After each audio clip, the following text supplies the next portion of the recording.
Hi everyone, it's Paola. So I am back and I am excited because we are doing custom typography today. So basically this is a really easy thing that you can do. So you can do it, I can do it, we all can do it, and I'm going to show you how to do it so you can get some inspiration or get some ideas and create your own custom type.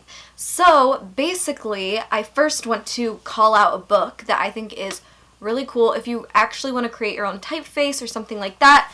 This book, Designing Type, is a great book. I definitely have suggested it before.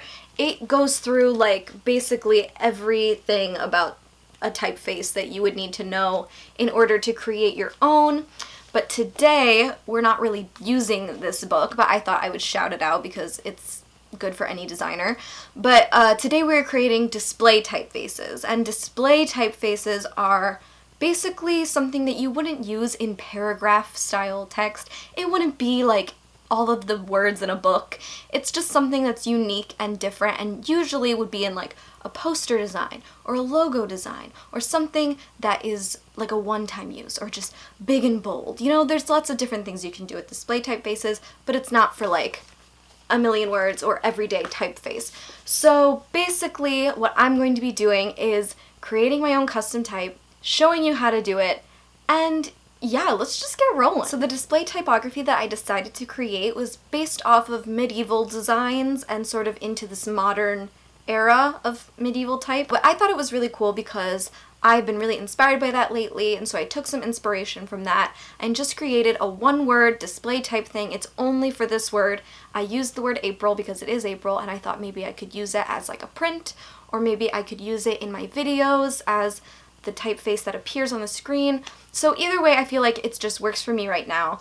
If you wanted to make something like this, you could basically create something as an art print, you could create a poster for something, you could create a logo for yourself, all using custom typography like this. That's not really meant to be used everywhere, but it is really cool when you're inspired by one thing and then you can get to create it basically when it doesn't exist as a font. So basically all you need to do this is a Sharpie, a pencil, and some paper, and get going. I just kind of freehand did it. I know you can make a grid if you want to. You can make lines to make sure everything's very even. And right now you're just drawing it out, sketching it out, and don't be afraid if you mess up. There's so many different things you can do. You can do it separately, each letter. You don't have to do it all together because you're putting it into the computer later. And so this is definitely the hand sketching part that is very freeform and easy.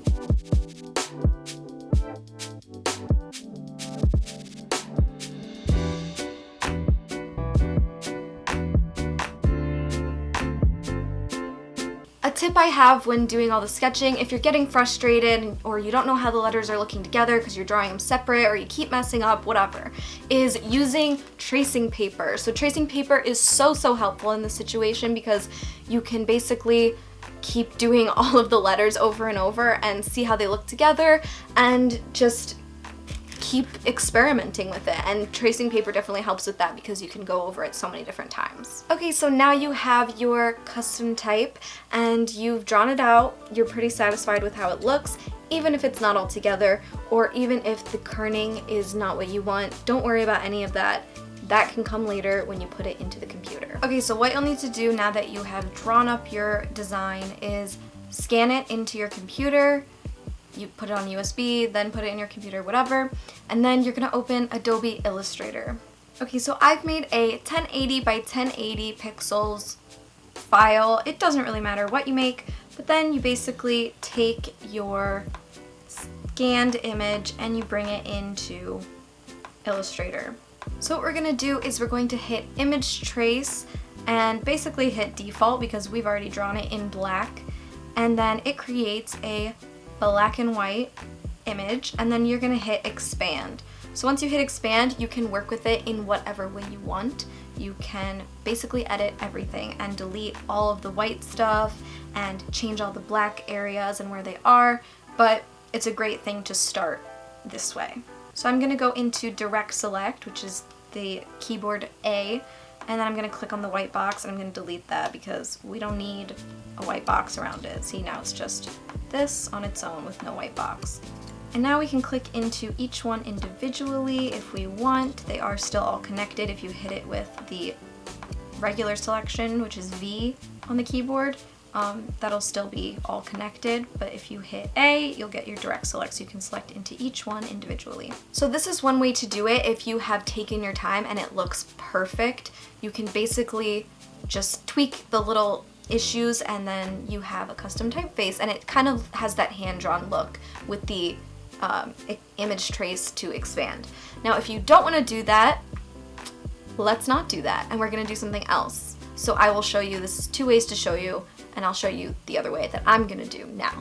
So we can bring in our scan again and just have it plain like this as the image, and then what you're gonna do is use the pen tool. So the pen tool is definitely helpful because it helps your handmade looking drawing. If you haven't done it perfectly, I know I haven't, I just kind of drew it out. It helps it look really perfectly digitized because it does straight lines, and you know, it's basically you're building the digital version on top of your handmade version, and it creates a great clean design. So we're going to use the pen tool, and we're going to make sure it's an outline over here. And actually I'm going to do a bright color because I want to be able to see it on top of the black. We're going to go into RGB color profile. So what you're going to do is you're basically going to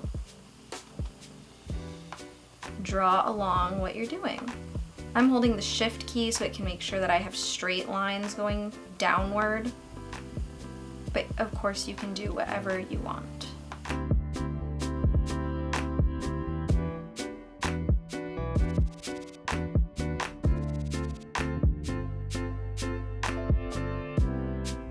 Okay, so now that you have traced it, you can basically see how it looks without the image. You can see if there are any lines you need to tweak. You can see if there are any parallels between the letters that you can make the same.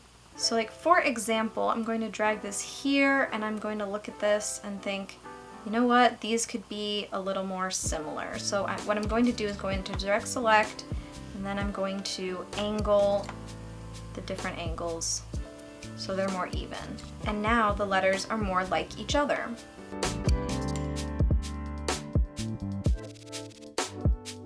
So this is definitely a process, and while you're doing it, you can, you know, take a look at the original photo, see how you had something before, if you've moved it too much, whatever, and then you can also start utilizing the guides, and you can see the kerning, you know, bringing those letters together, the spacing you want. So it's all of that. It's a definite process, it takes some time, but it is going to look really good when it's done. So now that you've basically decided that it is done, I kind of like the imperfection of mine, so I'm just rolling with it.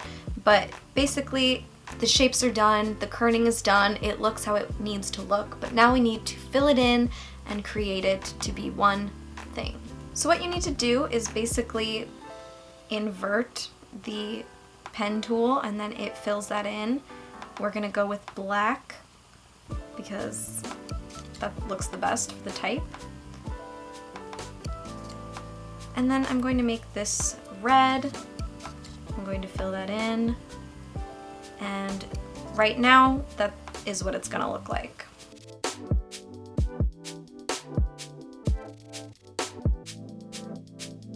So for the letters that have holes in the middle of them that you need to eliminate, you basically need to use the Pathfinder tool. So you open Window, Pathfinder, and then that opens the window for it. And then you would select the two objects, and what you need to do is you need to minus the front. And when you hit minus front, it takes out the middle part because that part is in the front. Also using the Pathfinder tool to create your thing, instead of just grouping it together at the end, you can hit the button Unite, and then that makes it all together, and it is a little bit smoother because sometimes if you have like different jagged edges or different things, the grouping button doesn't really make it as seamless as the Pathfinder tool does. So just hit Unite on Pathfinder. I guess you can also group, you know what, don't listen to me. But yeah, it just makes it easy, and now it is one shape. So there you go, there is your custom type. So this was such a fun process for me. Honestly, I need to do it more. I don't know why I don't. Every time I get inspired to create custom type, I just think, oh, it's probably too hard or gonna take too much time. And honestly, did this take much time? Not really. And it was really fun, and I hope that you are inspired to create something of your own now for a poster, print, a logo, whatever. You have the tools available to you to create your own custom typography, and it's honestly so much fun. So thank you for coming along with me on this. I am so excited for all the videos I have coming up and all the work I'm doing. I'm just like having a great time with YouTube right now, so if you are not subscribed to me, what are you doing? Subscribe, and also like this video if you want to see more like it, more design with me kind of things. Yeah, and let me know what you think in the comments. So yeah, I will see you in my next one, and have a great day. Bye! I just gotta say, I am very proud of what I just accomplished, okay? So you better thumbs up this video because I need recognition for that.